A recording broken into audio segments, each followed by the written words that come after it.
প্রাথমিকে ছুটি কমিয়ে এনে ক্লাসের সংখ্যা বাড়ানো হবে বলে জানিয়েছেন প্রাথমিক ও গণশিক্ষা উপদেষ্টা বিধান রঞ্জন পোদ্দার। সকালে সচিবালয়ে গণমাধ্যমকে এসব কথা বলেন তিনি।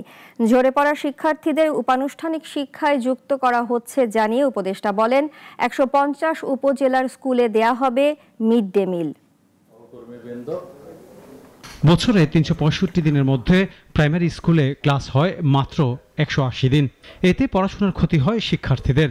এই ছুটি কমিয়ে এনে ক্লাসের সংখ্যা বাড়ানো হবে বলে জানান প্রাথমিক ও গণশিক্ষা উপদেষ্টা। এছাড়া ১৬ বছর পর প্রাথমিকের বৃত্তি পরীক্ষার সিদ্ধান্ত নেওয়া হয়েছে। সকালে সচিবালয়ে গণমাধ্যমের সাথে কথা বলেন প্রাথমিক ও গণশিক্ষা উপদেষ্টা। ছুটি কমিয়ে আনার কথা জানিয়ে বলেন, দেশে ৬৫,০০০ স্কুলের ৩২,০০০-এরই নেই প্রধান শিক্ষক।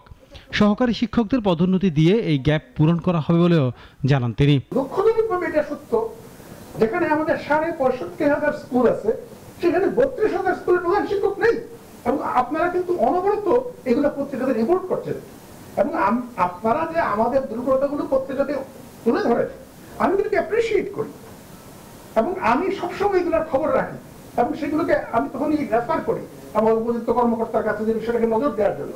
একজন শিক্ষককে শিক্ষা বহির্ভূত বিভিন্ন কাজে লাগানো হচ্ছে, এগুলো চিহ্নিত করে সমাধান করার চেষ্টা করা হচ্ছে বলেও জানান উপদেষ্টা।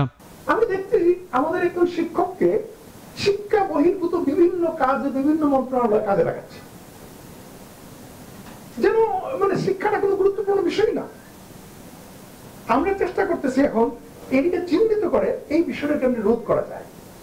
অক্টোবর থেকে ১৫০ উপজেলায় মিড ডে মিল দেওয়া শুরু হবে। এরপর পর্যায়ক্রমে অন্যান্য উপজেলা দেওয়ার কথা বলেন প্রাথমিক গণশিক্ষা উপদেষ্টা।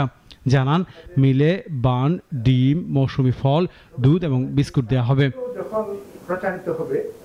আনোয়ার হোসেন, নাগরিক, ঢাকা।